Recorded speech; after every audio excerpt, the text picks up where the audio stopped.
الشتا يعني أبو فروة، يعني الكستناء، يعني الكورن يا جماعة، الذرة السخنة والحاجات الحلوة الظريفة الدافية دي.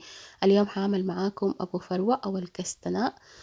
حنسلقها مع بعض ونشوف طريقتها كيف. أنا قبل كده كان عملتها في شكل شورت، لكن اليوم حاعملها معاكم خطوة بخطوة وأنا بحبها جدا.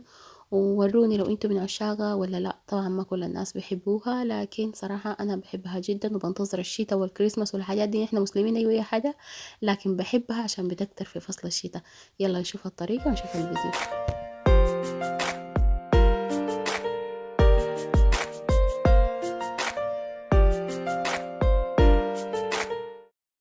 شايفين الحلاوة دي يا جماعة؟ طبعا اليوم اللي بسجل لكم فيه الفويس هو خلاص يعني شتاء على مشارف. صراحة كنت مشغولة وما لحقت أسجل الفويسات من بدري، فما مشكلة. بس الأجواء برضو باردة وكده، لكن يعني هو كان خلاص أكلناها وخلصنا يعني الحمد لله. زي ما شايفين غسلتها تمام، وجيت بحاول أفتح شوية بالسكين بكل الأطراف. زي ما شايفين هنا حجم الكستناء أو أبو فروة كبير شوية. الموجود عندنا هنا في يوكي دايما بلقى في آسدا والستورات دي.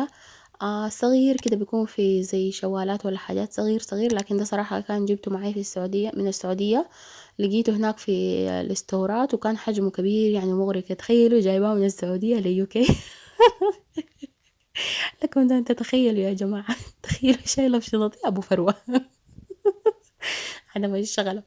فالمهم يا جماعة، زي ما شايفين بفتح فيه بالسكينة، بديه ضربتين لأنه حجمه كبير شوية، فداير أتأكد إنه هو حيستوي تماما. بفتح الفتحات دي لأنه فيه القشر البلدي شوية بتكون قاسية يا جماعة، فلازم نفتح ليها عشان البخار والموية والملح يدخل جواها أو تستوي.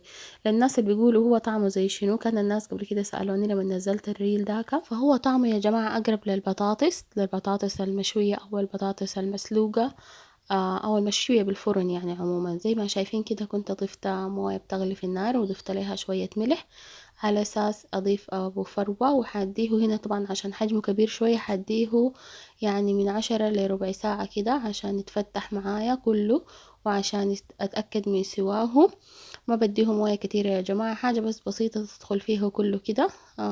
وبغطيه وبقلب عليه وبشيك عليه كل شوية بالشوكة أشوفه إذا استوى أو لا. شايفين هنا كان يعني في وحدات استووا وفي وحدات نص نص. فطفيت عليه النار وغطيته بورق الخبز وخليته على ناره ديك لحد ما يتشرب تمام. زي ما شايفين هنا كنت بوريكم انه كل الحبات بتاعته استوت. بجي بفتحهم كده، ده لانه هو شوية كبير وقاسي وكده، فالقشرة ما طلعت معايا كلها. فكنت باكل اللي جو بخلي ديك عادي لانه قشرته قوية اصلا، ما زي اللي بيكون قشرته ناعمة وخفيفة. طبعا هو انواع يا جماعة، ففي واحد بيطلع معاكم كامل زي ما هو بعد ما تسلقوه، في واحد بيكون ملصق في القشرة كده. بس كل اللي عليكم تاكلوه عادي كأنكم تاكلوا لكم في برتقال ولا حاجة، تقشروه وبالعافية عليكم. وفي امان الله، سلام.